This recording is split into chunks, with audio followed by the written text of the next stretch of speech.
దేవుని మహాకృపను బట్టి కూడి వచ్చిన మీ అందరికీ ప్రభు అయిన యేసుక్రీస్తు నామములో వందనాలు, స్తోత్రాలు. అలాగే దేవుడు నిన్నటి దినాన నన్ను ప్రేమించి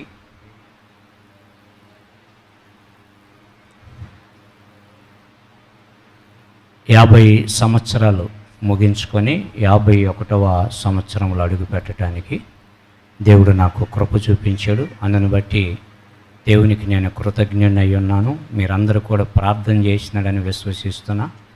ఈ 51వ సంవత్సరంలో ఆయన పనిలో, ఆయన విధానాల్లో దేవుడు నన్ను ఆరోగ్యం ఇచ్చి బలపరిచి అన్ని విధానాలు దేవుడు సహాయం చేయనట్లుగా మీరు నా కొరకు ప్రార్థన చేయాలని మిమ్మల్ని బ్రతిమలాడుకున్నా. అందుని బట్టి దేవునికి స్తోత్రాలు చెల్లిద్దాం. వాక్య పరిచర్యలకు వెళ్దాం. హెబ్రీలకు రాసిన పత్రిక 1వ అధ్యాయము 9వ వచనం. హెబ్రీలకు రాసిన, దయచేసి మీ సెల్ ఫోన్లు ఏమైనా ఉంటే సైలెంట్లో పెట్టండి. ఫోన్ వచ్చిందని అటు ఇటు ఎవరు తిరగొద్దు. నువ్వు దేవుని సన్నిధికి వచ్చావు, దీవించబడాలంటే దేవుణ్ణి గౌరవించాలి. సెల్ ఫోను నీ సమస్యలు ముఖ్యం కాదు, దేవుడు ముఖ్యము. చదువుదాం మాటను ఒకసారి. నీవు నీతిని ప్రేమించితివి, దుర్నీతిని ద్వేషించితివి. అందుచేత దేవుడు నీ తోడివారి కంటే నిన్ను హెచ్చించినట్లుగా ఆనంద తైలముతో అభిషేకించెను. చూడండి, ఇక్కడ దేవుడు చాలా విషయాలు చెప్తున్నాడు. హెబ్రీ గ్రంథకర్త అయినటువంటి దైవజనుడు పౌలు గారని అనేకులు బైబిల్ విశ్లేషకులు చెప్తూ ఉంటారు. కానీ కరెక్ట్ అయిన నిర్ధారణ లేదు దానికి. అయినా పౌలు గారు రాసిన పత్రికలన్నిటిలో కృప మీకు తోడైండునుగా కానీ ఆ మాట ఆ హెబ్రీ పత్రిక చివరిలో రాయటం వల్ల ఇది పౌలు గారు రాసిన పత్రికగా పరిగణించబడతాను. చాలా జాగ్రత్తగా మనం గమనించాలి. ఇది దేవుడు నీతిని ప్రేమించి దుర్నీతిని ద్వేషించే వారి విషయమై మాట్లాడుతూ ఉన్నాడు. నీ తోడి వారందరికంటే, అర్థమవుతుందండి, నీ తోడివారంటే సంఘానికి వచ్చేవారే కానీ, లేకపోతే నీ అన్నదమ్ములే కానీ, అక్క చెల్లెళ్ళే కానీ, నీ బంధువులే కానీ, లేకపోతే నువ్వు వ్యాపారం చేసే దగ్గరే కానీ, లేకపోతే నువ్వు పొలం వ్యవసాయం చేసే దగ్గరే కానీ, లేకపోతే కూలి పనికి వెళ్ళే దగ్గరే కానీ, లేకపోతే ఉద్యోగమే కానీ, వారందరికంటే నేనేం చేస్తానంటున్నాడు? హెచ్చింపజేస్తానన్నాడు. దేవునికి మహిమ కలుగునగాక. దేవునికి మహిమే అది. నిన్ను హెచ్చిస్తాను, ఆనంద తైలముతో నిన్ను అభిషేకిస్తాను. ఇదే మాటని మనం చూస్తే కీర్తన గ్రంథంలో 45వ అధ్యాయం 7వ వచనంలో కూడా రాయబడి ఉంది. కీర్తనల గ్రంథం 45వ అధ్యాయం 7వ వచనం. నీవు నీతిని ప్రేమించి భక్తిహీనతను ద్వేషించుచున్నావు. కావున దేవుడు నీ దేవుడే చెలికాని కంటే హెచ్చగునట్లుగా నేను ఆనంద తైలముతో అభిషేకం. నేను ఎప్పుడు మీకు చెబుతూ ఉంటా, పరిశుద్ధ గ్రంథంలో రాయబడిన ప్రతి మాట ఒక్కసారి కంటే ఎక్కువ సార్లు రాయబడిన మాటలు చాలా ఉన్నాయి. కీర్తనల గ్రంథంలో భక్తుడు నిర్ధారించిన మాటనే హెబ్రీకారుడైనటువంటి గ్రంథకర్త కూడా దాన్ని నిర్ధారణ చేస్తున్నాడు. అంటే ఒక మాట స్థిరపడాలంటే 2 లేక 3 సాక్షులు ఉండాలి. ఆమేన్, హల్లెలూయా. ఇదే విషయాన్ని మనం ఇంకా లోపలికి వెళ్ళామనుకోండి, సమూయేలు మొదటి గ్రంథం 16వ అధ్యాయం 13వ వచనంలో ఏం రాయబడి ఉందో తెలుసా? దేవుడైన యెహోవా సమూయేలు ప్రవక్తను పంపించి దావీదుని తన సహోదరు అందరి ఎదుట, చదువుతాం మాటని, సమూయేలు మొదటి గ్రంథం 16వ అధ్యాయం 13వ వచనం. సమూయేలు తైలపు కొమ్మును తీసి, చూడండి, సమూయేలు తైలపు కొమ్మును తీసి వాని సహోదరుల ఎదుట, చూడండి ఎక్కడంట, వాని సహోదరులు ఎదుట. చూడండి, ఆ దావీదు యొక్క తండ్రి ఉన్నాడు, తల్లి ఉన్నది, జొనావేతు. దావీదు తల్లి పేరు జొనావేతు. దావీదు తల్లి పేరు ఏందండి? జొనావేతు. తండ్రి యెషయా. తన అన్నదమ్ములు ఉన్నారు, అక్కర, షెయూర. వీళ్ళందరి ఎదుట, అర్థమవుతుందండి, కుటుంబీకులందరి ఎదుట దేవుడు ఏం చేస్తున్నాడంటే తైలపు కొమ్ము తీసుకొని వాని సహోదరులు ఎదుట వాడిని అభిషేకించాను. ఆనాటి నుండి యెహోవా ఆత్మ దావీదు మీదికి బలముగా వచ్చెను. చూడండి, ఆనాటి నుండి గమనించాలి. కారణం ఏంటంటే ఈయన గొర్రెలు కాసుకుంటున్నా కూడా నీతిని ప్రేమించాడు, దుర్నీతిని, అక్రమాన్ని ఏం చేశాడంటే దావీదు ద్వేషించాడు. కీర్తనల గ్రంథం 45:7 చెప్పబడిన మాట, హెబ్రీ పత్రిక 1:9 చెప్పబడిన మాట ఎవరి గురించి అంటే మన ప్రభు అయినటువంటి యేసుక్రీస్తు వారి గురించి కూడా మాట్లాడుతుంది. అది ఆమేన్. సాదృశ్య రూపకంగా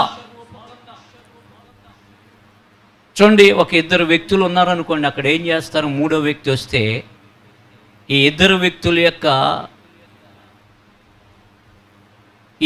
వ్యక్తుల యొక్క మనస్తత్వాలను బట్టి మూడో వ్యక్తి గురించి వారికి అర్థం కాకోకుండా విధంగా మాట్లాడతారు. ఏం లేదులే అని చెప్తారు. కానీ దేవుడు ఎప్పుడు కూడా నీకు స్పష్టమైన భాషలో, నీకు అర్థమయ్యే రీతిలో దేవుడు నీతో మాట్లాడుతూ ఉంటాడు. ఎప్పుడైతే నువ్వు హెచ్చించబడాలి అంటే, ఈరోజున అనేకమైనటువంటి దైవజనులు, అనేకమైనటువంటి సంఘ సహవాసాలు ఏం చెప్తున్నారంటే, నువ్వు ఎట్లాగో బ్రతికినా పర్లేదు, దేవుడు నిన్ను దీవిచ్చేస్తాడు, మేము మిమ్మల్ని దీవిస్తున్నాం అని చెప్తాడు. కానీ వాక్యం అలా చెప్పట్లా. నువ్వు మొదట నీతిని ప్రేమించాలి, రెండవదిగా దుర్నీతిని ద్వేషించాలి. అప్పుడే నువ్వు ఎక్కడున్నా సరే, నీ ఉద్యోగంలో ఉన్నా సరే, నీ యొక్క ఊర్లో ఉన్నా సరే, నీ సహోదరుల్లో, నీ పాలుల్లో, నిలవైన వారిలో ఎక్కడున్నా కూడా నువ్వు అక్కడ హెచ్చించబడతావు. హెచ్చించబడేటప్పుడు ఏం చేస్తాడంటే నిన్ను దుఃఖము నిట్టూర్పుతో కాకుండా నిన్ను ఆనంద తైలముతో నిన్ను అభిషేకిస్తాడు ఆయన. దేవునికి గట్టిగా చప్పట్లు కొడదామా?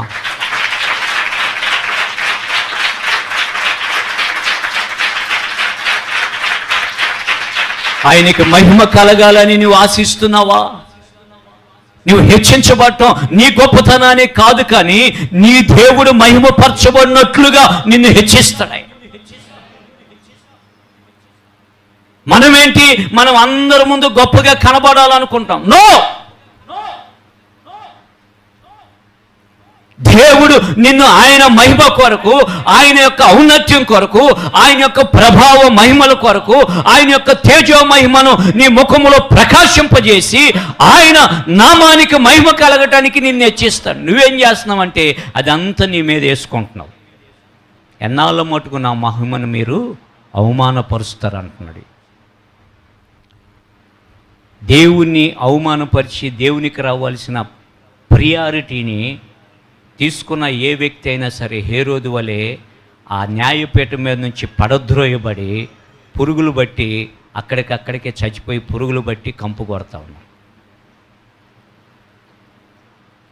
నీకు ఏది ఇచ్చినా, నీకు ఏది చేసినా, నీకు ఎలాంటి అనుభవాలు దేవుడిచ్చినా కేవలం అది ఏందో తెలుసా, ఆయన ఉపకారాన్ని బట్టే మనం పొందుకుంటున్నాం. అది ఆరోగ్యమే కానీ, అది జ్ఞానమే కానీ, ఐశ్వర్యమే కానీ, వెండి బంగారాలే కానీ, పేరు ప్రఖ్యాతులే కానీ, నీకు ఇచ్చినటువంటి మంచి వస్త్రాలే కానీ, లేకపోతే నీకు ఇచ్చిన పిల్లలే కానీ, అవన్నీ ఎవరి కొరకంటే ఆయన మహిమకు కీర్తి కలగటానికే. చాలా జాగ్రత్తగా మీరు గమనించాలి ప్రియమైన దేవుని బిడ్డలారా. ఒకటి, నీతిని ప్రేమించాలి. చూడండి, యెషయా గ్రంథం 11వ అధ్యాయం 33వ వచనం చూడండి, 5వ వచనం, యెషయా గ్రంథం 11వ అధ్యాయం 5వ వచనం. ఆ నీతిని ఆయన ఎలా కలిగి ఉన్నాడో ఆ యెషయా ప్రవక్త చెప్తున్నాడు. అతని నడుమునకు నీతియు. చూడండి, అతని నడుమునకు నీతియు అతని తుంట్లకు సత్యమును ఆ నడికట్టుగా ఉండును. అతని తుంట్లకు సత్యమనే నడికట్టుగా ఉండదు. సత్యము, నీతి అయినా యేసయ్యే, సత్యమైన యేసయ్యే. ఆమేన్, హల్లెలూయా. ఆయన నడికట్టు నీతి, ఆయన తుంట్లకి సత్యం ఉన్నది. అందుకే యెషయా గ్రంథం 61 అధ్యాయం 1 వచనంలో మనం చూస్తే ఆయనకి దేవుడు ఆయన ఎందుకు అభిషేకించినాడు అక్కడ రాస్తున్నాడు. యేసు ప్రభు నీతినే ప్రేమించేవాడు. చదువుదాం, 61 అధ్యాయం 1 వచనం చదువుదాం.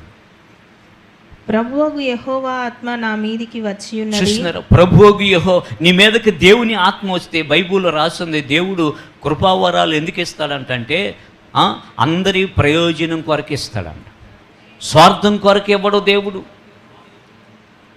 అందుకే ఈ దేవుని ఆత్మ ఈ యేసుక్రీస్తు ప్రభు మీదకి వచ్చిన విషయాన్ని మనం యోహాను సువార్తలో చూస్తే యెషయా గ్రంథములో రాయబడిన గ్రంథపు చుట్ట ఆయన చేతికి దొరికిందని చెప్పబడిన మాటలు యెషయా గ్రంథం 61 అధ్యాయం 1 వచనంలో చెప్పబడిన యేసుక్రీస్తు ప్రభు మీదకి దేవుని ఆత్మ వచ్చింది. ఎందుకు వచ్చిందంటే దీనులకు సువార్తమానమును ప్రకటించుటకు. ఆమేన్, హల్లెలూయా. యెహోవా నన్ను నీకు ఇచ్చిన అభిషేకం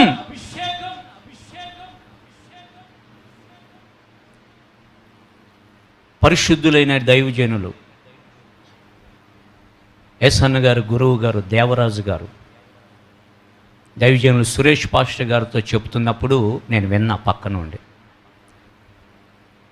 ఒక సేవకునికి 2 విధానాల అభిషేకాలు ఉండాలంట. ఒకటి యాజకత్వపు అభిషేకం, మరొకటి రాజరికపు అభిషేకం. యాజకత్వపు అభిషేకం ఏంటంటే సువార్త ప్రకటించి దేవుని బిడ్డలుగా పిలువబడుతున్న వారిని సాతాను బంధకములో నుంచి విడిపించి వారికి దేవుని వాక్యము చెప్పి ఆ వాక్యము ద్వారా వారి పాపములకు యేసుక్రీస్తు ప్రభు రక్తము ద్వారా పాపములకు ప్రాయశ్చిత్తం కలుగుతుందని ఆ ప్రాయశ్చిత్తం కలిగిన అనుభవాలని వారికి బోధించి వాళ్ళని ఏం చేయాలంటే యాజకత్వం చేయాలి, వారి కొరకు ప్రాయశ్చిత్తం చేయాలి. రెండోది రాజరికపు అభిషేకం. యాజకునికి ఇవ్వవలసిన ప్రాముఖ్యత గంత. అందుకే యేసుక్రీస్తు ప్రభు పుట్టినప్పుడు జ్ఞానులు ఏం చేశారంటే యూదుల రాజుగా పుట్టినవాడు ఎక్కడో అని వచ్చి రాజుని అడిగితే రాజుకి కలవరం పుట్టింది, రాజుకి కలవరమో పుట్టింది. రేపు రాబోతున్నాడు ఆయన, రారాజుగా రాబోతున్నాడు ఆయన. గట్టిగా చప్పట్లు కొట్టు, నీ చేతులు బలమున్నంతగా. చక్రవర్తి,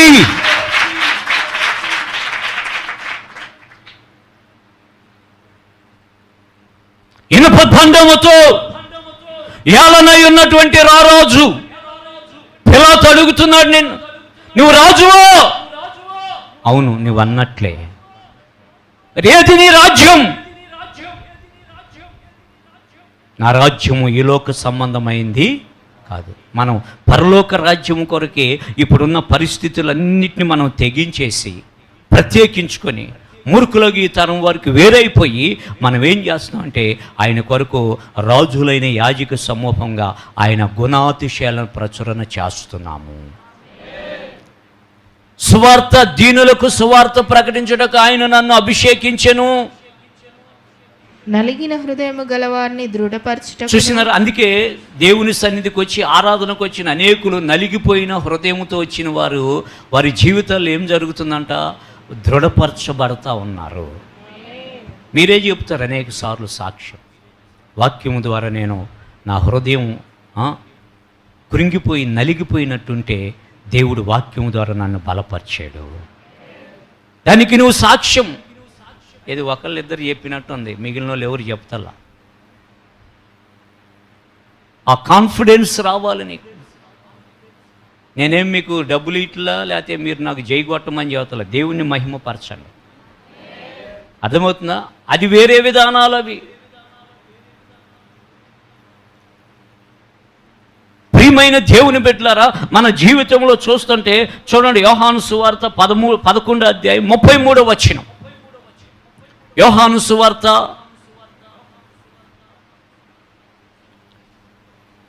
11వ అధ్యాయం 33వ వచనం.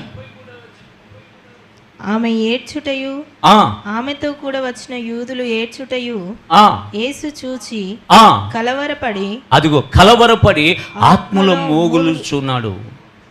ఆత్మలో మూలుగుచు అతన్ని ఎక్కడ ఉంచితిరని అడగగా, అతన్ని ఎక్కడ ఉంచితిరని అడగగా. చూసినారా? మరియ మార్తలో నిద్రపోవ దేవుడు దయచేసి.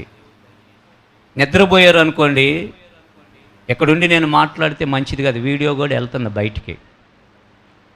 ఎందుకు నిద్ర వస్తుంది మీకేడా? నిద్రపోయేది ఒక దురాత్మది, దేవుని వాక్యం వినుకోకుండా.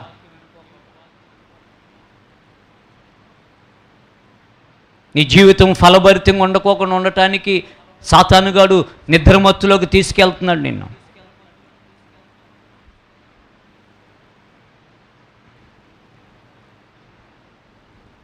లాజరు చనిపోయి 4 దినాలు పాతి పెట్టబడినప్పుడు ఆమె ఏడ్చుటయు ఆమెతో కూడా వచ్చిన వారు యూదులు ఏడ్చుటయు ఏడ్చు చూసి కలవరపడినాడంట. మన దేవుడు ఎవరో తెలుసండి? మనం బాధలో ఉంటే ఆయన కూడా మన బాధల్లో ఆయన బాధ నొందినవాడు ఆయను. మన యావత్ బాధలు అయినా బాధ నొందినవాడు ఆయన. చెప్పండి ఆమెన్ చెప్పండి. నాకేమనిపిస్తుంది తెలుసా? దేవుని వాక్యాన్ని సరిగ్గా కత్తి తీసుకొని తలకి అట్లా నరికేయాలనిపిస్తుంది అన్నమాట. నీకు బాధ అనిపిస్తుంది అంతే. దేవుని సన్నిధి అంత నిర్లక్ష్యం. నీకు నువ్వు వ్యాపారం చేసే దగ్గర నిలబడే ఉంటావు కదా, ఆ నిద్ర రాదా? మాట్లాడు, నిద్ర రాదా నీకు? ఆడా పని చేసే దగ్గర నిద్రపోతే ఏమవుతుంది? దెబ్బలు తగులుతాయా లేదా? పని దగ్గర దెబ్బలు తగిలినాయి అంటే ఆడు ఎవడో తెలుసా? సోమరుడు అనమాట. అలక్ష్యంగా ఉన్నవాడు. సాతాను నీకు దెబ్బలు కొడుతున్నాడంటే కారణం ఏంటంటే దేవుని సన్నిధిలో నీవు అలక్ష్యంగా ఉన్నావు కాబట్టి సాతాను గాడిని నీడ్చుకొని పోతాడు. కారణం ఏంటంటే యేసుక్రీస్తు ప్రభు ఆయన ఏం చేస్తున్నాడంటే ఆయన ప్రేమను వ్యక్తపరుస్తున్నాడు.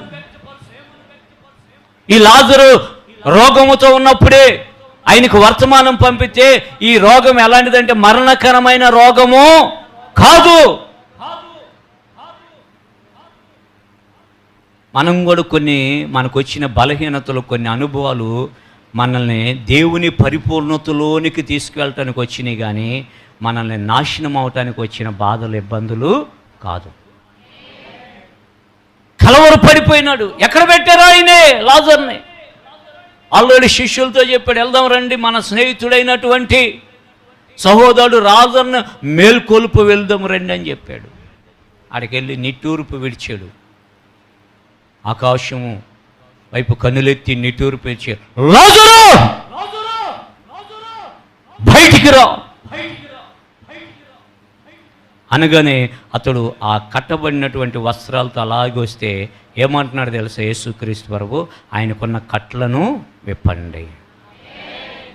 చనిపోయిన ఆయన బతికాడు, బయటకు వచ్చాడు, కానీ కట్లు ఉన్నాయండి. నువ్వు కూడా బాప్తిసం పొందేవు, మారు మనసు పొందేవు, ప్రార్థన చేస్తున్నావు, ఉపవాసం ఉంటున్నావు, బైబిల్ చదువుతున్నావు, సంఘ సహవాసంలోకి వస్తున్నావు, కానీ లోక సంబంధమైన కొన్ని కట్లు ఉన్నాయి నీకు. ఆ కట్లు విప్పబడాలి. ఆయన మీదకి అభిషేకం ఎందుకు వచ్చిందో తెలుసా? శ్రమలో ఉన్న వారిని విడిపించుటకు. చదువుదాం యెషయా గ్రంథం 61వ అధ్యాయము. బంధింపబడిన వారిని విడిపించుటకు, నలిగిన హృదయము గల వారిని దృఢపరచుటకును, చెరలోనున్న వారికి విడుదలను, బంధింపబడిన వారికి విముక్తిని ప్రకటించుటకు వచ్చాడు.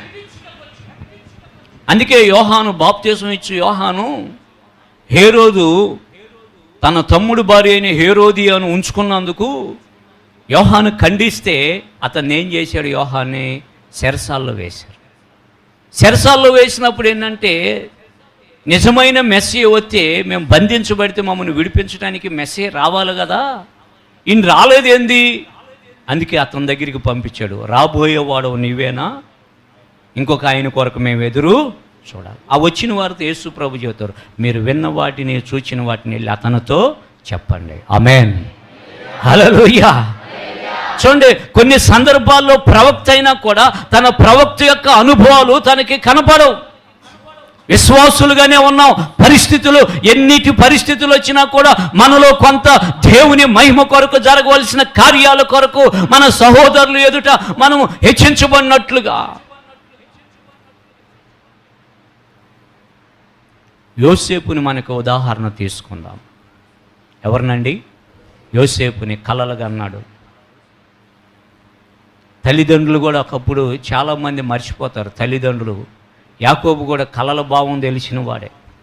యాకోబుకు కూడా ఏం తెలుసండి? కలల భావము తెలిసిన వాడే. కానీ తన కుమారుడైన యోసేపు కలగంటే దాని భావాన్ని మర్చిపోయాడు. ఎరో మేము నీకు నమస్కారం చేయాలా, నీకు సాగిలు పడాలా, బుద్ధి లేదా నీకు? ఈరోజున ఆత్మీయ తల్లిదండ్రులుగా ఉన్న చాలామంది, అలాగే జన్మనిచ్చిన తల్లిదండ్రులుగా ఉన్న చాలామంది పిల్లల్లో ఉన్నటువంటి ఆ యామినేషన్, వాళ్ళ యొక్క స్కిల్స్ని వీళ్ళు గుర్తెరగలేకపోతున్నారు. వీళ్ళు అని చేస్తారు, నీకు తెలియదు కూసో, నీకు తెలియదు కూసో, నీకు తెలియదు కూసో, అట్లా చేయొద్దు, ఎట్లా చేయొద్దు. చూడండి ప్రియమైన దేవుని బిడ్డలారా, సంగమా, ఈ కలలుగనే అనుభవములో కుమారుడైన యోసేపు గురించి దేవుడు ఉద్దేశించిన ఉద్దేశాలు నెరవేర్చబడకుండా అన్నదమ్ముల ఆటంకం చేసి అయినా యెహోవా అతన్ని తప్పించుకుంటూ దేవుడు తనని హెచ్చించే వరకు ఇనుప సంఖ్యలతో బంధించి చెరసాల నుండి ఎక్కడికి తీసుకెళ్ళాడంట? ఆయన్ని సింహాసనానికి తీసుకున్నాడు. ఆమేన్. మరి యోసేపుకు వచ్చిన అన్ని శ్రమలన్నీ దేవుని చిత్తానుసారంగా వచ్చినాయా, లేక యోసేపు చేసినటువంటి పొరపాటు వలన వచ్చినాయా? దేవుని చిత్తానుసారంగా. అందుకే దేవుని చిత్తానుసారంగా వచ్చినాయి కాబట్టి ఈరోజు వరకు కూడా మనము దాని గురించి మాట్లాడుకున్నాం. చనిపోయి ఉన్నటువంటి యోసేపు కూడా బ్రతికి ఉండి మనతో ఇంకా మాట్లాడుతూనే ఉన్నాడు. నీవు కూడా అలాగే మాట్లాడాలంటే దేవుని కొరకు నిన్ను నీవు అప్పగించుకో. రెండవదిగా దుర్నీతిని, అంటే చెడుని, అక్రమాన్ని నువ్వు ద్వేషించాలి. ఈరోజు చాలామంది ఏం చేస్తున్నారంటే అక్రమార్కులతో కూర్చొని వాళ్ళతో చట్టపట్టలాడుతూ నీతిమంతులకి ఏం చేయాలని చూస్తున్నారు. ఇందాక దావీదు రాసినటువంటి కీర్తనలు మనం చదువుకుంటే వారు ఏం చేస్తున్నారంట? గుంట దొవ్వి దానిలో వలవెడ్డి ఉన్నారు. అయినా దేవుడు అతనిలో దాన్ని చిక్కుబడుకోకుండా కాపాడాడు. చాలా జాగ్రత్తగా గమనించాలి. నువ్వు నీతిని ప్రేమించి దుర్నీతిని ద్వేషించాలి. ఇక్కడ మనం కొన్ని కీర్తన గ్రంథం ఆధారాలు చూస్తే 94వ కీర్తన గ్రంథం 16వ వచనం. దుర్నీతిని ద్వేషించే విషయాలు లేఖనాలు చెబుతుంది. ఇక్కడ దుష్టుల మీదికి నా పక్షమున ఎవడు లేచును? చూసారా? అంటే నువ్వు దుర్నీతిని ద్వేషించినప్పుడు దేవుని పక్షాన్ని నువ్వు లేస్తావు. అర్థం కాలేదనుకుంటా. నీకు ఇప్పుడు ఏమవుతుందంటే దుర్నీతే ఇష్టం. ఏకలు పక్కపక్కలు, అల్లరితో కూడిన ఆటపాటలు, సౌరశక్తులు, మోసం చేయటం. దేవుడు అంటున్నాడు, కీర్తనకారుడు ద్వారా మాట్లాడుతున్నాడు. ఇదిగో చదువుదాం. దుష్టుల మీదకి నా పక్షమున లేచువాడు ఎవడు లేచును? ఎవడు లేచును? దోషము చేయి వారికి విరోధముగా. చూడండి, దోషము చేయి వారికి విరోధంగా నా పక్షమున ఎవడు నిలుచును? నువ్వు ఇప్పుడు చెప్పాలి. ఆమెను కాదు నువ్వు చెప్పాల్సింది, అయ్యా నేను నిలబడతానని చెప్పాలి. ఆమెను ఎందుకు?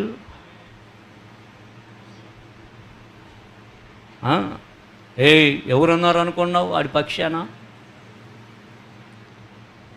ఎవరున్నారు అనుకున్నాడు పక్షాన? వాళ్ళని చూసి ఎగిరెగిన వాళ్ళందరూ ఇప్పుడు జైల్లో పోతున్నారు. ఇప్పుడు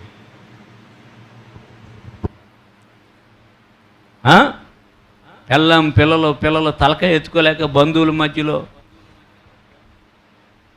అందుకే దేవుని పక్షాన్ని నిలబడాలి. నిలబడతావా నువ్వు? అర్థం కాలేదయ్యా నాకు. నా పక్షాన ఎవడు వెళ్తాడంటే యెషయా అంటున్నాడు, నేనున్నానయ్యా. ఏమంటున్నాడు? నేనున్నా. నువ్వు హెచ్చించబడాలంటే, దుర్నీతిని ద్వేషించే నీవేం చేయాలంటే దేవుని కొరకు నిలబడాలి ఒక విశ్వాసిగా.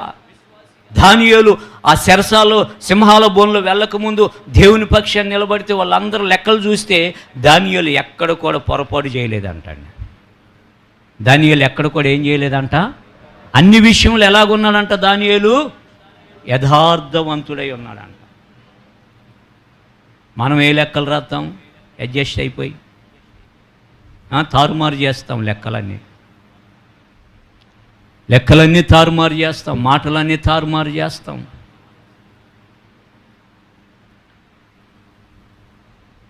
అయ్యా మంచికి రోజులు లేవయ్యా. ఇవాళ ఏం లేవంట మంచికి. మంచితనం కూడా అంట మెడిసిన్ లాంటిదేనంట. ఆ డాక్టర్ వాడమన్నన్ని రోజులు వాడలేదు అనుకో, అది ఏమైపోతుంది? రియాక్షన్ అయిపోతుంది, అలాగే ఎక్స్పైరీ డేట్ కూడా అయిపోతుంది. ఎక్కువ మంచితనం కూడా ఉండదు, జాగ్రత్తగా ఉండాలి. ఆ మంచితనం ఏందో దేవుని మంచితనంతో కలిపి ఉండాలి. నీ మంచితనం చేసేవనుకో, అది నీ నెత్తి మీదకి వస్తుంది పెద్ద బండ. బావుపాటి నుంచి వెళ్తామంటే లారీలు, పెద్ద పెద్ద గ్రైనేడ్ బండ్లు. మామూలుగా చిన్నది లేపమంటే బరువు లేపలేని అంటారు. ఎవరి మీద వేయాలనుకో అవ్వలు ఏళ్ళకి వెళ్ళిపోతాయి అంతే. ఇక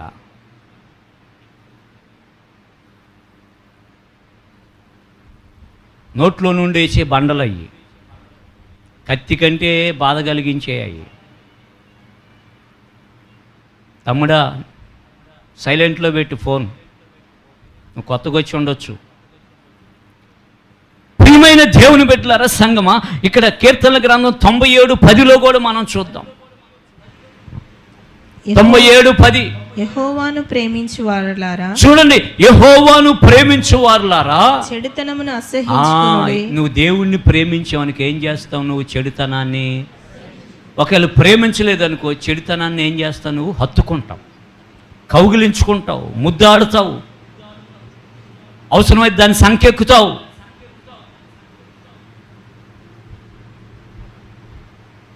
ఈ రోజున చెడుతనం అనే నువ్వు దేవుణ్ణి ప్రేమించావు అనుకో, చెడుతనాన్ని ఏం చేస్తావు? నువ్వు అసహ్యించుకుంటావు.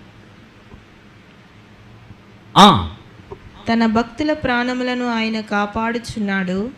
భక్తిహీనుల చేతిలో నుండి ఆయన వారిని విడిపించును. దేవునికి గట్టిగా చప్పట్లు కొట్టండి నచ్చిన వాళ్ళు.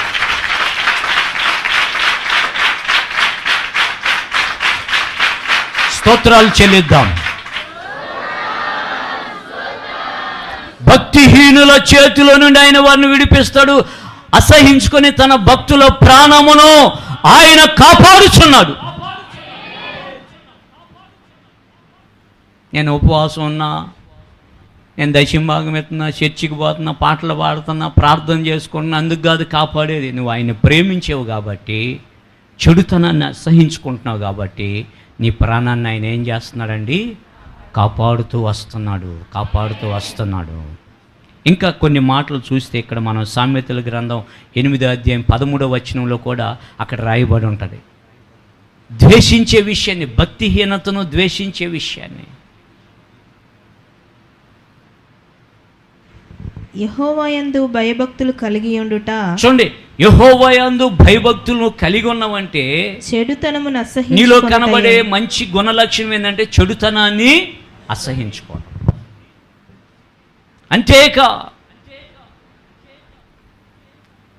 గర్వము, అహంకారము, దుర్మార్గత, కుటిలమైన మాటలు నాకు అసహ్యం అంటున్నాడు. చెడుతనం అసహించుకుంటే పక్కనే ఉంటున్నాడు. ఆ చెడుతనం అనే విషయంలో నిర్వచనములు అంది ఒకటి గర్వము, అహంకారము, రెండోది అహంకారము, దుర్మార్గత, మూడోది దుర్మార్గత, నాలుగోది కుటిలమైన మాటలు నాకు అసహ్యములు. కుటిలమైన మాటలు నాకు అసహ్యము. కుటిలమైన మాటలు అంటే కల్పించుకొని మాట్లాడేటి. నువ్వు తప్పు చేసినన్ని రోజులు ఎవరు నిన్నేమనడండి. తప్పు చేయటం మానేసినాక నిన్ను నిందించడం స్టార్ట్ చేస్తారు. బైబిల్లో రాసి ఉంది, నువ్వు నిందించటం మానేసిన తర్వాత నువ్వు నిందించబడతావు. తప్పు చేయటం మానేసినాక నీ మీద తప్పు మోపబడుతుంది. తప్పు చేసినాడు వాడి మనస్సాక్షి వాడికి చెబుతుంది కాబట్టి టేక్ ఇట్ ఈజీ అంటాడు వాడు. అవునే చేసా, ఏం చేస్తావు చేయి. మన భాషలో ఇంకా వేరే భాషలు ఉంటాయి అదా, ఏం చేస్తావో చెయ్యి. ఇంకో మాట కూడా చెప్తారు, అది నేను చెప్పనులే ఇక్కడ.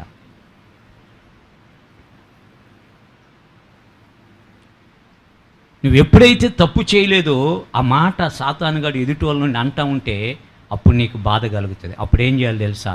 యేసయ్య నా కొరకు నిందను అనుభవించాడు, నేను కూడా ఆయన కొరకు నిందను అనుభవిస్తాను. ఆమె గర్వమును, అహంభావమును, దుర్మార్గతయు, కుటిలమైన మాటలు నా మాటలు నాకు అసహ్యము. చాలామంది పిల్లలకి చెప్తూ ఉంటారు ఊర్లో ఇళ్ళ దగ్గర, పిల్లలు మాట్లాడుతుంటే, బూతులు మాట్లాడుతుంటే, రే అట్లా మాట్లాడొద్దురా అని చెప్పరు. వీళ్ళు పక్క నవ్వుతారు. మా వాడు ఎట్లా మాట్లాడుతున్నాడు చూడు, మా బిడ్డ ఎట్లా మాట్లాడుతుంది చూడు.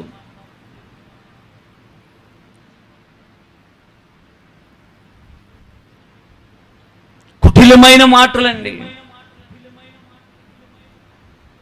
ఇద్దరు కలిసారంటే మూడో వ్యక్తి గురించి వచ్చేస్తాయి. ఒకప్పుడు వీళ్ళు కూడా స్నేహితులే. నీవు అందరికంటే నువ్వు హెచ్చించబడాలి అంటే నీవు నీతిని ప్రేమించాలి, దుర్నీతిని ద్వేషించాలి. చూడండి, ఇంకా ఆమోస్ గ్రంథంలో మనం చూస్తే 5వ అధ్యాయం 15వ వచనం. ఆమోస్ గ్రంథం 5:15. కీడును ద్వేషించి. చూడండి, ఇక్కడ కూడా చెబుతున్నాడు ఈ మాటల్ని. ఎంతమంది మీకు ఇన్ని రెఫరెన్సులు ఎందుకు చెబుతున్నానంటే, నేను ఈ ద్వేషించటం, దుర్నీతిని, కీడును ద్వేషించడం అనేది ఎంతమంది నిర్ధారణ చేస్తున్నారో చూడండి. కీడును ద్వేషించి మేలును ప్రేమించుచు అంటే నీతిని ప్రేమించుచు గుమ్మములలో న్యాయము స్థిరపరచుడి. ఎక్కడ న్యాయం స్థిరపరచాలంట? గుమ్మం అంటే ఏంది? మన ఇంటి గుమ్మం కాదు. ఇదిగో ఇది ఈ పెదవుల ద్వారం, గుమ్మం దగ్గర న్యాయమును స్థిరపరచాలి అంటారు. చూడండి, నోరు తెరిస్తే మీరు చెప్పండి, మీకు అసలు రావు, మీకు పొరపాటున రావు. ఎందుకై ఆదివారం రాలేదంటే చెప్పేది అబద్ధమే, నిజం కాదు. అబద్ధం అని తెలిసి కూడా న్యాయమును స్థిరపరచాలంట. ఒకవేళ దేవుడును సైన్యములకు అధిపతియు నగు యెహోవా యోసేపు సంతతిలో శేషించిన వారి యందు కనికరించును. చూసినారా? మళ్ళీ యోసేపు దగ్గరికి వచ్చాడు. ఎందుకు? యోసేపు ఎవరంట? దుష్టత్వమును, దుర్నీతిని ద్వేషించిన వాడు. పోతిఫర్ భార్య వచ్చింది, నాతో నీవు పాపం చేయి, ఇదిగో నన్ను నువ్వు వాడుకో అని అంటే, నా దేవుని ఎదుట ఎంత దూరమైన దుష్కారం నేను చేయటానికి లేదని ఆమె ఏం చేసిందంటే, అతనుకున్న వస్త్రాన్ని లాగేసినా కూడా మానం పోతే పర్లేదు కానీ పాపం చేయొద్దని పారిపోయాడు అక్కడి నుండి. ఆ వస్త్రం ఆమె దగ్గరే ఉంటే వచ్చిన తర్వాత యజమానుడు చూపించి నన్ను అవమానపరిచాడు, తన వస్త్రం ఇక్కడే విడిచిపెట్టిపోయాడు. యోసేపు సంతతి వారు కనికరించబడతారంట. ఆమేన్, హల్లెలూయా. చూసారా? ఆమోసు చెబుతున్నాడండి యోసేపు గురించి, సాక్ష్యం ఇస్తున్నాడు. నీ గురించి దైవజనుడు యేసుక్రీస్తు ప్రభు తండ్రి అయిన దేవుని ఎదుట, కోట్లాది కోట్ల దేవదూతల ఎదుట, 24 పెద్దల ఎదుట, ఆ న్యాయపీఠం ఎదుట ఏం చేయాలో తెలుసా? రేపు నీ గురించి సాక్ష్యం ఇవ్వాలి.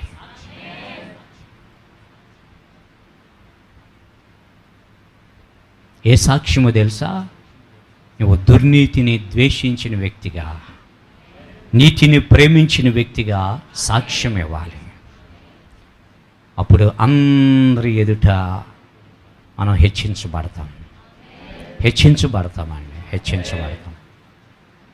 ఇంకా కొన్ని మాటలు మనం చూస్తే రోమాపత్రిక 12వ అధ్యాయం 9వ వచనంలో దైవజనుడైన పౌలు గారు మాట్లాడుతున్నారు. రోమపత్రిక 12:9 మీ ప్రేమ నిష్కపటమైనదై ఉండవలెను. నీ ప్రేమ ఎలాంటిదై ఉండాలంట? నిష్కపటమై ఉండవలను, చెడ్డదానిని నసహించుకోవాలి. ఇక్కడ ఏమంటున్నాడు? దుర్మార్గత అనే దాన్ని పదం మార్చాడు. ఏంటి? చెడ్డదానిని అసహించుకొని మంచి దానిని ఏం చేయాలంట? హత్తుకొని ఉండాలంట. దేవునికి స్తోత్రాలు చెల్లిద్దాం. చెడ్డదానిని అసహించుకోవాలి. చెప్పాలి, మీరు గట్టిగా చెప్పండి. మంచిదాన్ని ఏం చేయాలి? ఇప్పుడు మీ పక్కన వాళ్ళకి చెప్పండి. ఇవాళ స్నేహితుల దినోత్సవం కదా, ఈ మాట చెప్పండి. మీరు ప్రేమించే ప్రేమ నిష్కపటమైనదై ఉండాలి, చెడ్డదానిని అసహించుకొని మంచిదానిని హత్తుకొని ఉండాలి. Happy friendship day. Amen. Hallelujah. మీరు అనుకోవచ్చు, ఇంకా పాస్టర్ గారు హ్యాపీ ఫ్రెండ్షిప్ డే. చాలామంది చర్చెస్లో ఇదే ప్రసంగం ఉంటుంది ఫ్రెండ్షిప్ డే గురించి. ప్రతి సంవత్సరం మొదటి ఆదివారం వస్తుందా? డేటు 3వ తారీఖు, ఆగస్టు 1st సండే ప్రతి సంవత్సరం. ఆలోచన చెయ్యి.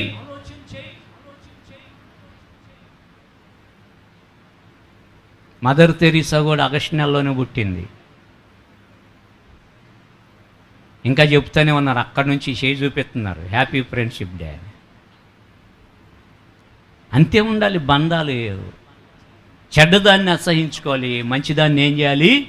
హత్తుకోవాలి. దేవునికి స్తోత్రాలు చెల్లిద్దాం. ఈ వాక్యం వింటున్న మీ అందరికి కూడా, లైవ్లో వింటున్నారా లేకపోతే తర్వాత చూస్తున్నారు, మీరు అందరికీ స్నేహితుల దినోత్సవ శుభాకాంక్షలు తెలియజేస్తున్నా. మీ చెలికాలందరికంటే దేవుడు మిమ్మల్ని హెచ్చించాలని, నీతిని ప్రేమించి దుర్నీతిని ద్వేషించండి, చెడ్డదాన్ని అసహించుకోండి, మంచిదానిని హత్తుకొని ఉండమని ప్రభు పేరట మిమ్మల్ని బ్రతిమలాడుకుంటున్నాను. ఆమేన్. హల్లెలూయా, హల్లెలూయా. ప్రియమైన దేవుని బిడ్డలారా, సంగమా, మనం తెలుసుకోవాలి. అందుకే యోహాను కూడా తన పత్రికలో రాస్తున్నాడు. యోహాను రాసిన మొదటి పత్రిక 2వ అధ్యాయం 15వ వచనం. ఈ లోకమునైనను, అదిగోండి చూడండి, ఇక్కడ చెప్తున్నాడు దేవుడు, ఈ లోకమునైనను, లోకంలో ఉన్న వాటినైనను. నువ్వేం చేస్తున్నావు ఇప్పుడు? లోకాన్ని, లోకములో ఉన్న దాన్ని ఏం చేస్తున్నావు? నువ్వు ప్రేమిస్తున్నావు. ప్రేమింపకుడి, ప్రేమించొద్దు. ఎవడైనను లోకమును ప్రేమించిన ఎడల, చూడండి, ఎవడైనా లోకమును ప్రేమించిన ఎడల తండ్రి ప్రేమ వానిలో ఉండదు. అది గుర్తుపెట్టుకో. నువ్వు లోకాన్ని ప్రేమించావా? ఎంజాయ్ చేస్తున్నావా? మూర్ఖులకి, ఈ తరం వారికి వేరే నువ్వు రక్షించబడకపోతే తండ్రి ప్రేమ నీలో ఉండదు. యేసయ్య ప్రేమ నీలో, నీ ప్రేమ అంతా పైన ప్రేమ అని పగవాడంట లెక్కలేనన్ని ముద్దులు పెడతాడంట. సాతానుగాడు ఆఫర్స్ ఇస్తాడు నీకు అన్నీ. నువ్వు లేకపోతే నేను బతకలేనని చెప్పేవాళ్ళు చూడండి తర్వాత. నువ్వే నా ప్రాణం అని చెప్పిన వాళ్ళు తర్వాత చూడండి.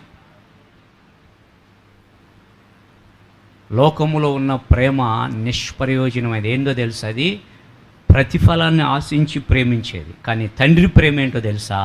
ప్రతిఫలమును ఆశించుకోకుండా మన కొరకు తన ప్రాణాన్ని పెట్టిన యేసయ్య ప్రేమ. దైవజనుడు అంటాడు, క్రీస్తు యేసు ప్రేమ నుండి నన్ను ఎడబాపు వాడు ఎవడు? ఆ ప్రేమ కొరకు చచ్చిపోతా నేను.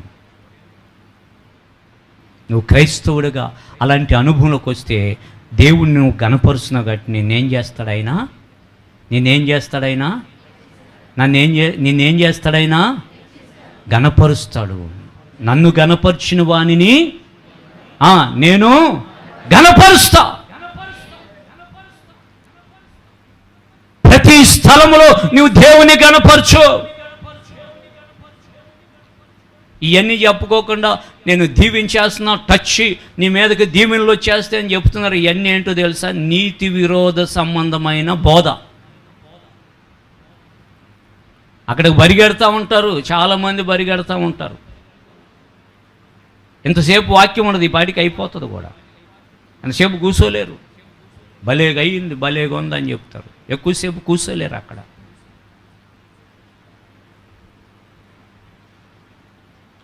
దేవుని కొరకు నువ్వు టైం స్పెండ్ చేయాలండి. లోకస్తులు, లోకంలో ప్రేమించే వాళ్ళు, ప్రేమికులు ఉంటారు కదా, ఎంతసేపు అయినా అర్ధరాత్రి అయినా కూర్చుంటారు ఆడ. చలి పెడతా ఉంటుంది. చలి పెడుతున్నా కూడా అర్ధరాత్రులు కూడా మాట్లాడుకుంటూ ఉంటారు చలిలోనే. ఒక పక్క చలి పెడతా కానీ ప్రేమ.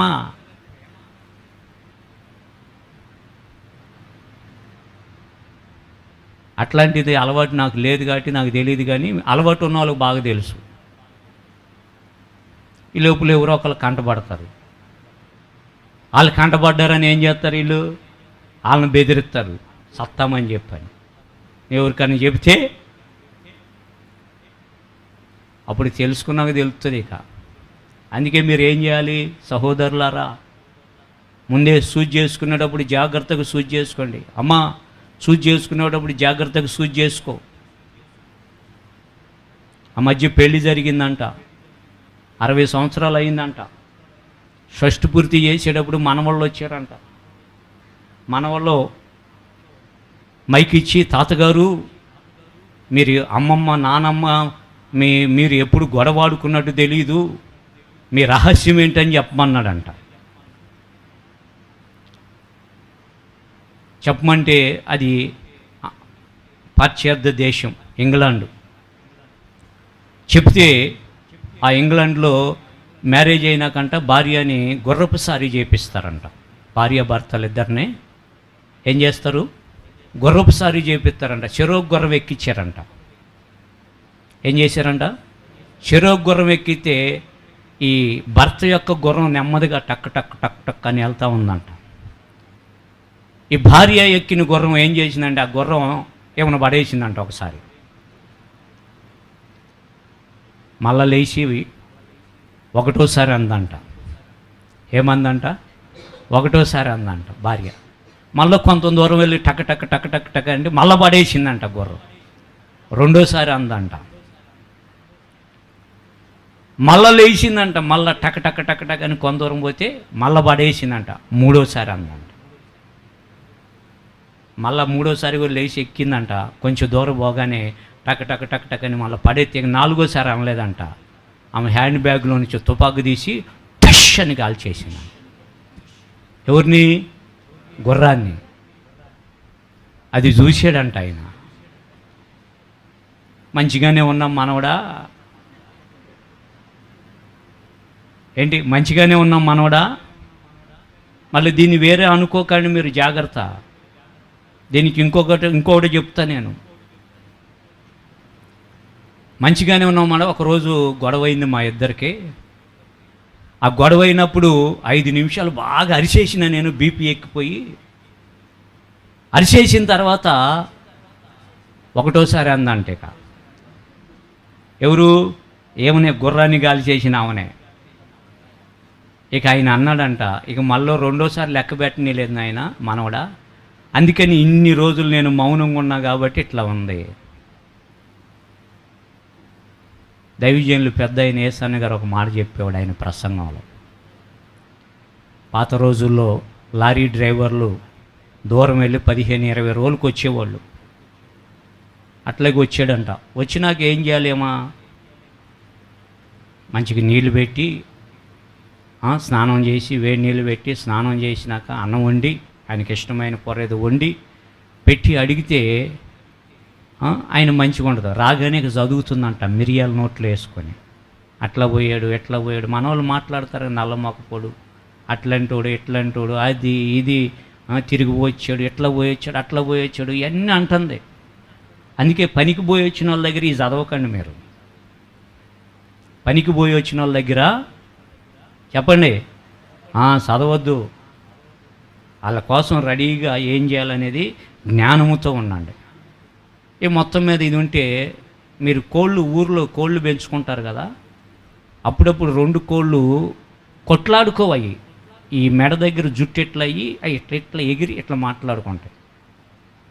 అవి మాట్లాడుకుంటున్నాడు అంట వాళ్ళ ఇంటి దగ్గర ఉన్న కోళ్ళు. ఏమని మాట్లాడుకుంటున్నాయి అంటే వీడు పోడిపోయి వస్తే ఇట పిచ్చి కుక్కలాగా వరుతుంది, ఇది మూలలో ఉన్న రోకల బండ తీసుకొని ఏంటంట ఏంటి కర్ర కాదు, మూలలో ఏముంటుంది, రోకల బండ తీసుకొని 4 జబిరితే ఇది మౌనంగా ఉండదని అవి మాట్లాడుకుంటున్నాయి అంట. పోయి ఆ కోడి భాష ఈయనకి తెలుసు అంట. ఎవరికి? ఈ పోయి వచ్చిన ఆయనకి తెలుసు అంట. ఇక ఆయనకి చూడు, అరే నేను కోళ్ళు దగ్గర కూడా లోకు అయిపోయినా అని తీసుకొని నిజంగానే పోయి మూలలో ఉన్న రోకల బండ తీసుకొని ఈ తర్వాత మీకు తెలిసేక జాగ్రత్త. ఎందుకు చెప్తున్నానంటే నీతిని ప్రేమించి దుర్నీతిని ఏం చేయాలంటే మనము ద్వేషించాలి. ఇంకా ఏం చేయాలి? ప్రేమించడం హత్తుకొని ఉండాలి. ఇంకా చెడుతనాన్ని ఏం చేయాలి? మనం అసహించుకొని మంచిని ఏం చేయాలంట? హత్తుకొని ఉండాలంట. దేవునికి స్తోత్రాలు చెల్లిద్దాం. అందుకే ప్రకటన గ్రంథంలో చెబుతున్నాడు, ఓ ఎఫెసీ సంఘమా, ఇవన్నీ చేస్తున్నావు కానీ నీవు నికోలత క్రియలను ద్వేషించుచున్నావు. చూడండి, ప్రకటన గ్రంథం 2వ అధ్యాయము 6వ వచనం. అయితే ఈ ఒకటి నీలో ఉన్నది. అదిగో ఈ ఒక్కటే, చాలా లేవండి, ఒక్కటే ఉంది. నికోలాయితుల క్రియలు నీవు ద్వేషించుచున్నావు. నేను కూడా వీటిని ద్వేషించుచున్నా. దేవునికి గట్టిగా స్తోత్రాలు చెల్లిద్దాం. దేవుడు ద్వేషించేది నువ్వు ద్వేషించాలి.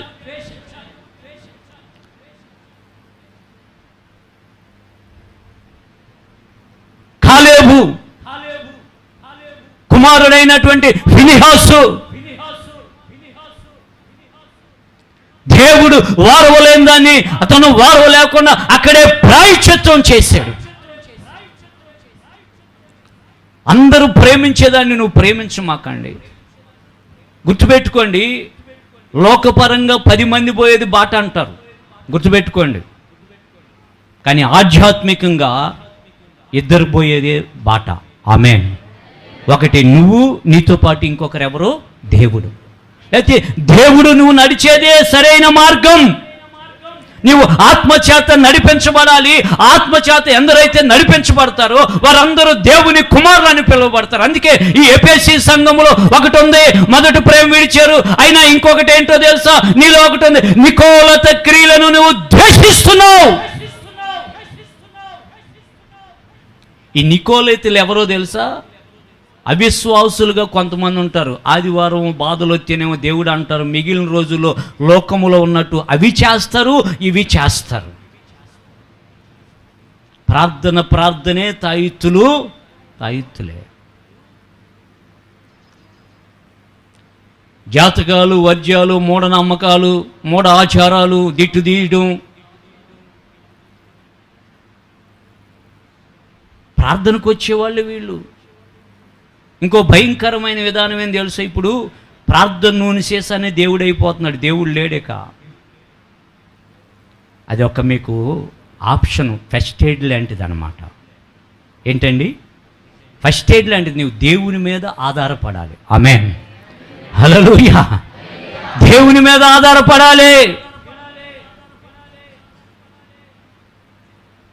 ఆ క్రియలు నేను కూడా ద్వేషిస్తున్నాను. అందుకే యేసుక్రీస్తు ప్రభు అంట సర్వలోకములో ఎలాగ హెచ్చించబడినాడు. ఎందుకంటే యేసుక్రీస్తు ప్రభువుని గురించి మాట్లాడి నీవు కూడా నీతిని ప్రేమించి దుర్నీతిని, చెడును, దుర్మార్గతను ద్వేషించవనుకో, నీవు ఉన్న దగ్గర నువ్వు ఎక్కడ పని చేస్తున్నా, ఏం చేస్తున్నా అక్కడ దేవుడు నిన్ను హెచ్చించటం ప్రారంభిస్తాడు. ఆమేన్. నువ్వు హెచ్చించబడినట్లుగా దావీదును తన సహోదరులందరి ఎదుట దేవుడు అభిషేకం చేశాడు. నిన్ను కూడా అభిషేకిస్తాడు. పర్సనల్గా నేను వ్యక్తిగతంగా దీన్ని అనుభవిస్తున్నానండి. మీరు నమ్మనా, విశ్వసించినా విశ్వసించకపోయినా యేసయ్య ద్వారా నేను పర్సనల్గా వ్యక్తిగతంగా ఈ అనుభవాన్ని నేను అనుభవిస్తున్నాను. ఈ సంఘ సహవాసానికి వచ్చే నీ విషయంలో కూడా దేవుడు ఎలాంటి నిర్ధారణ కలిగి ఉన్నాడు, ఎలాంటి మనసు కలిగి ఉన్నాడు, ఎలాంటి ఆసక్తి కలిగి ఉన్నాడు, ఎలాంటి కోరిక కలిగి ఉన్నాడు ఏంటో తెలుసా? నీకు మేలు చేయాలనే కోరిక కలిగి ఉన్నాడు. ఒకసారి ఆలోచన చెయ్యి. ఇక్కడ మీకు యేసుక్రీస్తు ప్రభువులో ఉన్నటువంటి ప్రాముఖ్యమైన విషయాలు ఏంటో తెలుసా? అన్ని నామముల కన్నా పైనామం ఆయన. ఆమేన్. చెప్పాలంటే ఈ హెబ్రీ పత్రిక 1వ అధ్యాయము 1వ వచనం నుండి 4వ వచనం వరకు ప్రవక్తల కంటే గొప్పవాడని చెప్పబడుతుంది. 4వ వచనం నుండి ఆ అధ్యాయం మొత్తం చూస్తే దేవదూతల కంటే కుమారుడు శ్రేష్ఠుడని చెప్పబడుతుంది. ఆమేన్. హల్లెలూయా.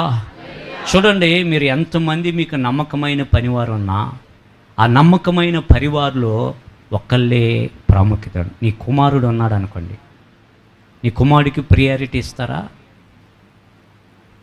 ఎవరికన్నా ఇస్తారా? చెప్పండి, చెప్పాలి. ఎంత నమ్మకమైన వ్యక్తులు నీ దగ్గర ఉన్నా సరే, చివరికి భార్యకు కూడా ప్రాముఖ్యత ఎవరు? నా కొడుకు ఏమంటారు చెప్పండి? వాళ్ళ తాత ఏమంటారు? వారసుడా తిప్పరా మేసం. ఏమనుకుంటున్నావు? మా ఇంటి పేరు చెప్పేస్తారు. ఇక మనం కూడా ఎవరమో తెలుసండి, ఆ కుమారుని ద్వారా వారసత్వం పొందినటువంటి జ్యేష్ఠుడైనటువంటి యేసయ్య బిడ్డలం మనం. ఆమేన్. అందుకే క్రైస్తవులకు రేపు పరలోకంలో ఆయన చిత్తం చేసి నీతిని ప్రేమించి దుర్నీతిని ద్వేషిస్తే రేపు ఆ పరలోకంలో ఉన్నప్పుడు ఇప్పుడు ఎవరెవరైతే హేళన చేస్తారో వాళ్ళందరూ తలదించుకోవాల్సిన పరిస్థితి. ఒకసారి నిన్ను నువ్వే దేవునికి అప్పగించుకో, దేవుని చిత్తం చేయటానికి నువ్వు ఇచ్చేసుకో. చూద్దాం, పిలిపిలికి రాస్తున్నాడు దైవజనుడైన పౌలు గారు 2వ అధ్యాయం 10వ వచనం. దాంట్లో ఉన్న సారాంశం ఒకసారి చూద్దాం. ప్రతి వాని మోకాలు యేసు నామమున వంగాలి. అందుకే మేమేం చేస్తామంటే, మీరు వచ్చిన మిమ్మల్ని అందరిని మోకరించండి అనేది అందుకేనమాట. చెక్కల ముక్కలు వేసుకొని కూర్చోవటం కాదు. ప్రతి వాళ్ళు మోకాలు యేసు అంత హెచ్చించబడి నువ్వు మోకరి. నీ సమస్యలకు పరిష్కారం దొరకపోతే అప్పుడు అడుగు. నీ బాధ అంతా తలబోచుకుంటూ ఏసయ్యా ఏసయ్యా ఏసయ్యా ఏసయ్యా ఏసయ్యా ఏసయ్యా అని అంతా ఉండి అంతే మోకరించి. ఇప్పుడు నాకు ఈ నిన్నటికి 50 సంవత్సరాలు అయిపోయి 51వ సంవత్సరం. చక్కగా మోకరిస్తా నేను. ఇల్లు మోకాల మీద ఉంటా. నా మనస్సాక్షి నాతో చెబుతుంది, మోకరించు, నువ్వు ముందు మోకరించు. దానియేలు కూడా ఎన్ని పరిస్థితులు వచ్చినా యథాప్రకారం వెళ్ళి ఏం చేశాడంట? యెరూషలేము తట్టు కిటికీలు తెలిసి మోకాలుని ప్రార్థన చేసి. స్టెఫను రాళ్ళతో కొట్టబడుతున్నాడు. రాళ్ళతో కొట్టబడుతున్నటువంటి ఆ స్టెఫను యొక్క జీవితంలో చూస్తే ప్రియమైన దేవుని బిడ్డలారా, అతను శోధించబడి రాళ్ళతో కొట్టబడి ప్రాణం పోతున్న సమయంలో కూడా మోకాలుండి వీరి మీద ఈ పాపం మోపక, ఇదిగో నా ఆత్మను నేను నీ చేతికి అప్పగిస్తున్నాను. దేవునికి స్తోత్రాలు చెల్లిద్దాం. కరువు వచ్చింది, వర్షం పడట్లా, మోకాళ్ళలో తలబెట్టుకొని ప్రార్థన చేస్తున్నాడు. ఎవరు? కర్మేలు పర్వతం మీద ఏలియా. ఆమేన్. హల్లెలూయా. అయ్యా నాకు మోకాలు నొప్పులయ్యా. ట్రై చేయి. ఆ మోకాళ్ళలో పట్టేసినటువంటి కీళ్ళ నొప్పులు, మోకాళ్ళ నొప్పులు పట్టేసినటువంటి కొన్ని దురాత్మలు అంటే బలహీనపరిచే, అవి దెబ్బకు పారిపోతాయి. నువ్వు ₹1,00,00,000 తీసుకొచ్చి కానుక పెట్టలేస్తే సైతాన్ గడు ఆడేం భయపడ్డాడు.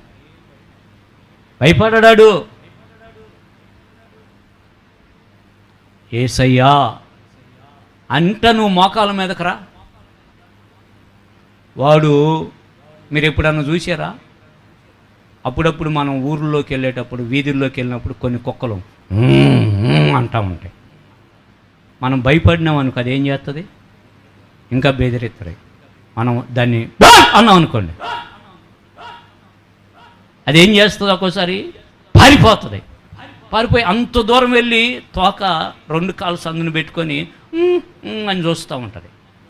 మళ్ళీ ఇంకొకసారి చెప్పులో బూట్లో ఏదన్నా ఉంటే సౌండ్ చేసుకుంటే మళ్ళీ ఇంకోసారి గద్దిచ్చామనుకో ఎట పారిపోతుంది అది? అట్లా పారిపోతుంది. బైబిల్లో రాస్తుంది, దుష్టుడు ఒక త్రోవను వస్తాడంట, వాడు 7 త్రోవలుగా పారిపోతాడు. దేవునికి స్తోత్రాలు చెల్లిద్దాం. ఎందుకంటే యేసు నామమున నీ మోకాలు వంగాలి. బైబిల్లో చెప్తున్నాడు భక్తుడు, ఇదిగో దేవునికి లోబడు, అప్పుడు నీవు అపవాదిని ఎదురించు, వాడు నీ యొద్ద నుండి పారిపోతాడు. నీ శత్రువైనా, నీ విరోధి అయినా, నీకు అపాయం కలిగించేవాడైనా, వాడు ఎవడైనా సరే, అధికారి అయినా సరే, నువ్వు మోకరించగలిగితే యేసు నామములో. చదువుదాము ఫిలిప్పీయులకు రాసిన పత్రిక 2వ అధ్యాయం 10వ వచనం. అందుచేతను పరలోకమందున్న వారిలో గాని భూమి మీద ఉన్న పరలోకమందున్న వానిలో గాని భూమి మీద ఉన్న వానిలో గాని ప్రతివాని మోకాలును, భూమి కింద ఉన్న వారిలో గాని ప్రతివాని మోకాలును యేసు నామమున వంగునట్లును. ఏ నామమునండి?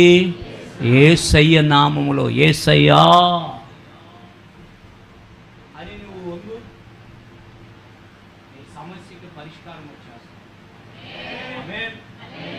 నువ్వు వంగలేదు అనుకోని ఆ సమస్య నిన్ను బాధిస్తుంది.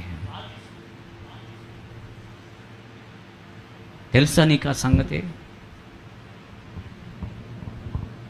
రెండవదిగా తెలుసా, యేసు క్రీస్తు ప్రభు అని నువ్వు ఒప్పుకోవాలంట. 11వ వచనం.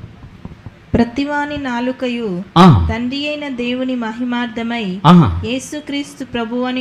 ఇక్కడ 3 పేర్లు ఉన్నాయండి. యేసు క్రీస్తు ప్రభు. యేసు క్రీస్తు ప్రభు 3 విధములైన అనుభవాలు. కొత్త బోధ అనుకుంటున్నారేమో చూసేవాళ్ళు. యేసు క్రీస్తు ప్రభు. యేసు అంటే రక్షకుడు, క్రీస్తు అంటే అభిషిక్తుడు, ప్రభు అంటే మరణాన్ని తిరిగి జయించి లేచిన వాడు. ఆమేన్. అంటే పూర్తి అధికారం పొందినవాడు. ఇప్పుడు అందరూ యేసు దగ్గరే ఉండిపోతున్నారు. అంటే నారుమడిలో ఉన్నారు. ఈ అపోస్తులు ఏం చేస్తారు తెలుసా? ఆ నారుమడిలో ఉన్న నిన్ను పీకి సారవంతమైన భూమిలో నాటాలి. పొలంలో నారుమడిలో ఉన్న వరి పండుతుందండి, పండుతుంది, కానీ నువ్వు అనుకున్న దిగుబడి రాదు. ఇప్పుడు మేము అదే చేస్తాం. అందుకే చాలామంది మేము చర్చికి వెళ్తామయ్యా, మేము యేసయ్యని నమ్ముకున్నాం, మేము భక్తి చేస్తామయ్యా. నారుమడిలో ఉన్నావు నీవు. క్రీస్తు అంటే అభిషిక్తుడు.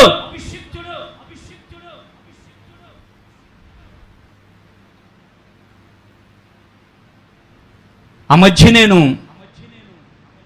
ఒక యూట్యూబ్ చూస్తూ ఉంటే ఒక ఆయన చెప్తున్నాడు, యేసు అంటలా ఆయన క్రైస్తు బోధలు అక్కడ చెప్పుకోండి, ఇక్కడ చెప్పొద్దు అంటున్నాడు ఆయన. అర్థమవుతుందండి మీకు? అభిషిక్తుడు, అభిషిక్తుడు. అర్థమవుతుందా? అభిషిక్తుడైన ప్రభు అంటే మరణాన్ని జయించి, ఆ మరణాన్ని తానే పెట్టాడు, మరలా తానే తీసుకోగలడు. ఎవడు నన్ను మరణానికి అప్పగించట్లా, నాకు అధికారం ఇచ్చాడు తండ్రి. అధికారం ఉన్నవాడే నిన్ను బ్రతికించగలుగుతాడు. అందుకే నువ్వు 3 అప్పగించుకోవాలి. యేసని ఒప్పుకోవాలి, క్రీస్తుని చెప్పండి. చాలామంది పరిశుద్ధాత్మ అభిషేకం, భాషలు మాట్లాడుతున్నారు. అభిషేకం అంటేనే వాళ్ళు ఎట్లాగో మెలికలు తిరిగిపోతూ ఉంటారు. అభిషిక్తుడు అంటే ఏం తెలుసా? దేవుని స్వభావాలను ఆయన శరీరధారిగా ఉన్నప్పుడే అభిషేకించబడిన ఆయన శరీరము ద్వారా ఆయన క్రియాపూర్వకంగా చూపించినటువంటి వాడు. ఆమేన్. హల్లెలూయా. అందుకే దావీదంట ఆయన పరిశుద్ధుణ్ణి నీవు కుళ్ళుపట్టనీవు. ఆ క్రీస్తు యేసు లేపిన ఆత్మ అభిషేకము చచ్చిపోయిన నిన్ను కూడా లేపుతుందండి. ఆమేన్. ర్యాప్చర్ చేస్తుంది నిన్ను.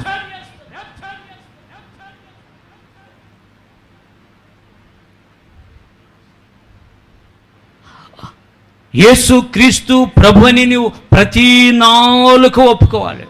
నేను మొన్న ఒక దగ్గరికి వెళ్ళినప్పుడు ఒక సహోదరికి ప్రార్థన చేస్తుంటే ఒక అంధకార క్రియ ఆమెలోకి వచ్చింది. ఆ మీదకి వచ్చి మాట్లాడితే ఏయ్ వెళ్ళిపోతావా అంటే వెళ్ళిపోతాను అంటాను. నేనేం చిన్నవాడినా? దానితో కూడా ఒప్పియాలి. యేసు ప్రభు అని ఒప్పుకో, అప్పుడు వెళ్ళిపోవంట. ఎందుకంటే సాతాను బలవంతటి పైన దేవుడు మనకేమి ఇచ్చాడంటండి? అధికారం ఇచ్చాడు. అది అక్కడ చెప్పను, ఇంకేమన్నా చెప్పు. నువ్వు అది చెబితేనే పంపిస్తాను నేను. ఇంచుమించు 16 సంవత్సరాలు ఆమెలో ఉంది. మంచిగా సహవాసం కలిగి సహజీవనం చేస్తూ ఇంకొప్పుడు కొత్త పేర్లు వస్తూ ఉన్నాయి. లివింగ్ రిలేషన్షిప్ అంట. అలాగా 16 సంవత్సరాలు జీవించింది ఆమెతోటి. ఇక ఎప్పుడన్నా నువ్వు వస్తావు మళ్ళా. అందుకే నువ్వేం చేయాలంటే యేసుక్రీస్తు ప్రభు పేరు మీద నువ్వు ప్రమాణం చేయాలి. ఏం చేయాలి నువ్వు? అప్పుడు వెళ్ళిపోవద్దు అని.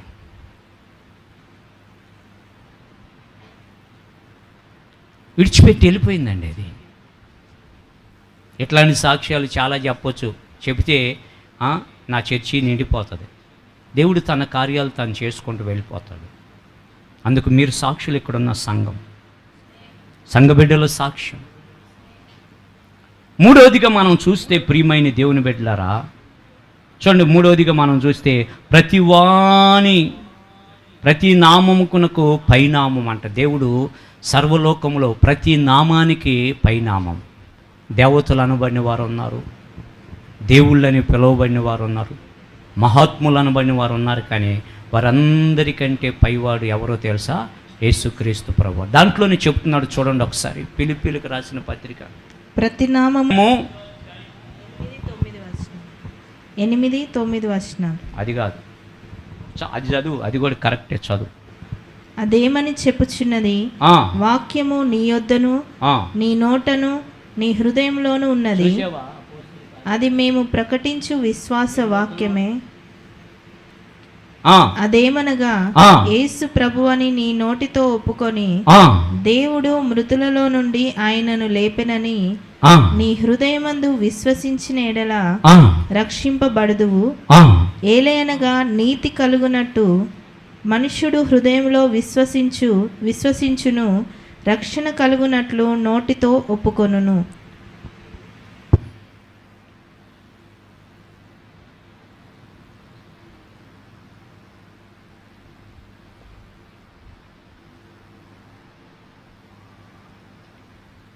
కొరింథీయులకు రాసిన పత్రిక 8వ అధ్యాయము 6వ వచనం. కొరింథీయులకు రాసిన మొదటి పత్రిక 8వ అధ్యాయం 6వ వచనం. ఆకాశమందైనను చూసారా, అన్ని నామముల కన్నా పైనామం. భూమి మీదనైనను దేవతలు అనబడినవి ఉన్నను. చూడండి, దేవతలు అనబడినవి ఉన్నను. మనకు ఒక్కడే దేవుడు ఉన్నాడు. చూడండి, మనకు ఒక్కడే దేవుడు ఉన్నాడు. ఆయన తండ్రి ఆయన నుండి సమస్తమును కలిగెను. ఆయన నిమిత్తము మనమున్నాము. మరియు మనకు ప్రభువు ఒక్కడే, ఆయన యేసుక్రీస్తు. ఆయన ద్వారా సమస్తమును కలిగెను. మనము ఆయన ద్వారా కలిగిన వారమై ఉన్నాము. దేవునికి గట్టిగా చప్పట్లు కొట్టి స్తోత్రాలు చెల్లిద్దాం.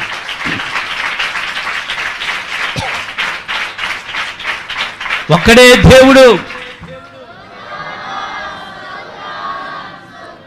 ఆయన యేసుక్రీస్తు ప్రభు.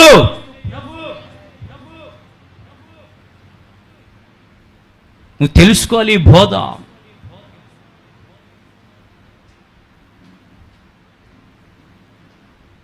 నాలుగోదిగా మనం చూస్తే ప్రియమైన దేవుని బిడ్డలారా, అత్యున్నత స్థానమునకు సింహాసనానికి వెళ్ళిన వ్యక్తి అన్నమాట. చూడండి, హెబ్రీ పత్రిక 1వ అధ్యాయం 3వ వచనం. సింహాసనాసీనుడయ్యాడు, అత్యున్నతమైన స్థానమునికి వెళ్ళినటువంటి వాడై సింహాసనం మీద కూర్చున్నాడు. ఆయన దేవుని మహిమ యొక్క తేజస్సును ఆయన తత్వం యొక్క మూర్తిమంతమునై ఉండి తన మహత్తు గల మాట చేత సమస్తమును నిర్వహించుచు పాపముల విషయంలో శుద్ధీకరణ, పాపముల విషయంలో శుద్ధీకరణ తానే చేసి దేవదూతల కంటే ఎంత శ్రేష్టమైన నామము పొందెనో వారికంటే అంత శ్రేష్ఠుడై ఉన్నాడు. దేవునికి స్తోత్రాలు చెల్లిద్దాం. అర్థమవుతుందండి? దేవదూతల కంటే శ్రేష్ఠుడు. దేవదూతలు ఏం చేస్తారు తెలుసా? పరిశుద్ధుల దగ్గరికి వెళ్తారు. యేసుక్రీస్తు ప్రభు దైవ సేవకులు పాపుల దగ్గరికి కూడా వెళ్తారు. దూతలు చేయనటువంటి పరిచర్య ఈ అపోస్తులత్వం కలిగిన సేవకునికి ఇచ్చాడు. మీ దగ్గరికి వచ్చినప్పుడు అందుకే మేం కాదు వచ్చేది, మాతో పాటు దేవుని ఆత్మ కూడా వస్తుంది. ఆ వచ్చినప్పుడు మీరు నిస్సందేహంగా మీకున్న పరిస్థితులను చెప్పి ప్రార్థన చేయించుకోండి. పరిస్థితులు చెప్పకపోతే కష్టం, ఎందుకంటే కౌన్సిలింగ్ చేయాలి. ఆ అంధకార క్రియ ప్రభావం మిమ్మల్ని విడిచిపెట్టి వెళ్ళిపోతుంది. ఐదవదిగా మనం చూస్తే ప్రియమైన దేవుని బిడ్డల, ప్రవక్తల కంటే శ్రేష్ఠుడైన. ఎవరికంటే? యేసు ప్రభు శ్రేష్ఠుడండి. ఒకవేళ నేను ప్రవక్తని మీరు నమ్మినా కూడా నాకంటే శ్రేష్ఠుడు ఎవరండి? చెప్పండి, గట్టిగా నోరు తెరిచి చెప్పండి. ఈ రోజున పాస్టర్లు ప్రవక్తలు అనేస్తే ఆ ప్రవక్తలు శ్రేష్ఠులు అనుకుంటారు. యేసు ప్రభుని మర్చిపోతున్నారు ఈ రోజున.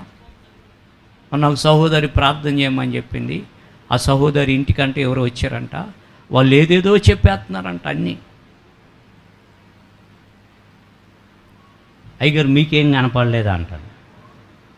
నాకేం కనపడుతుందమ్మా, మీరు ఏ సమస్య చెప్పలేదు, దేని గురించి ప్రార్థన చేయమలేదు, ఎందుకు వచ్చింది ఆ సమస్య అని చెప్పి ప్రార్థన చేస్తే దేవుడు తప్పకుండా కార్యం చేస్తాడు.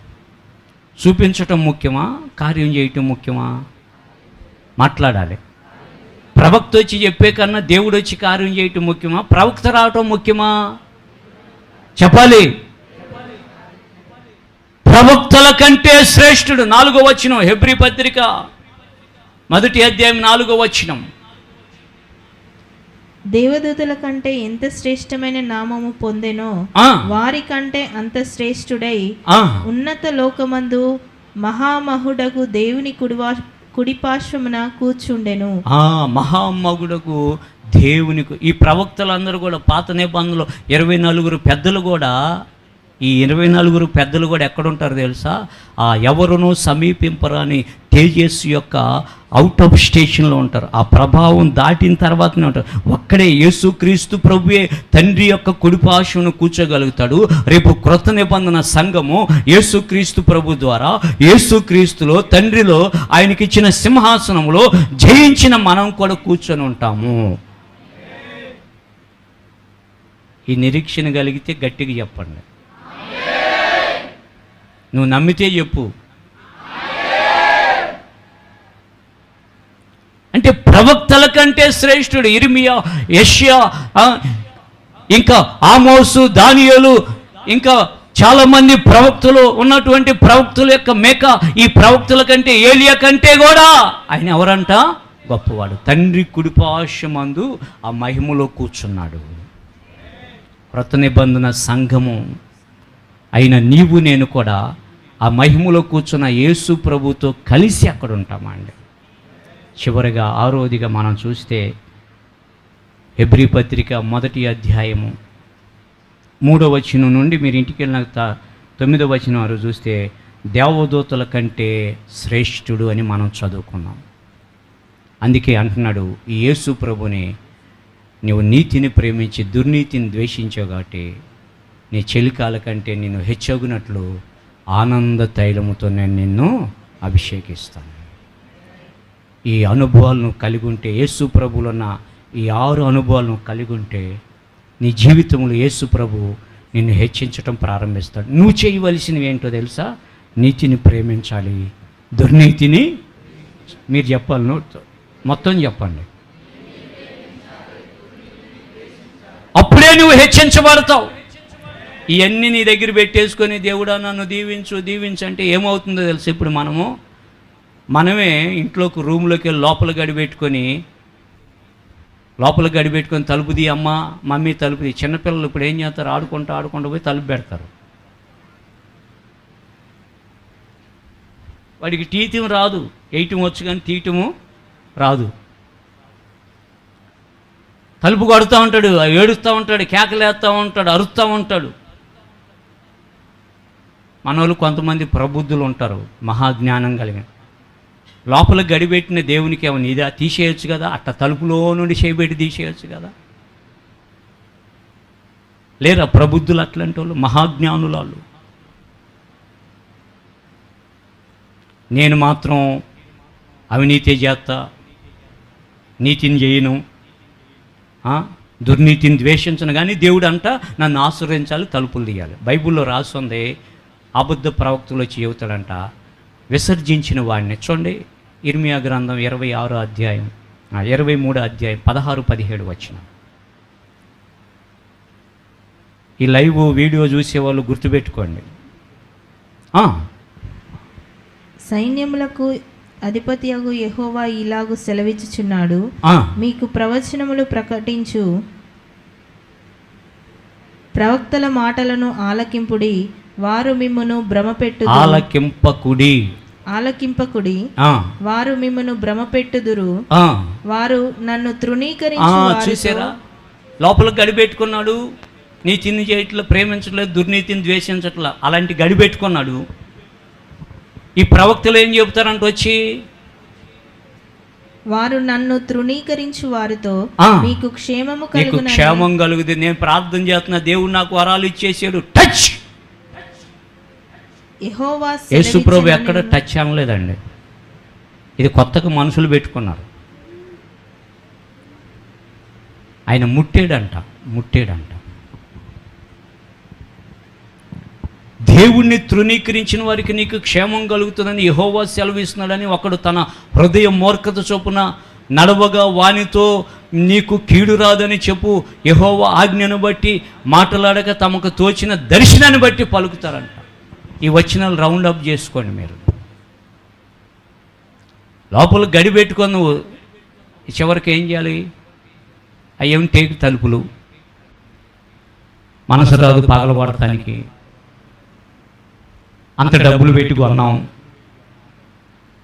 ఒకవైపు కుమారుడే,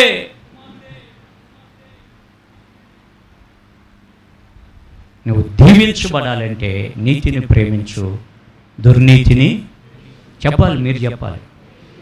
ఈ రెండు నువ్వు చేస్తే నువ్వు ఎక్కడికి వెళ్ళినా దేవుడు నీతో ఉంటాడండి. ఈ పని చేసే దగ్గర నేను షబాస్ అనిపిస్తాడు. బలో నమ్మకమైన దాసుడు.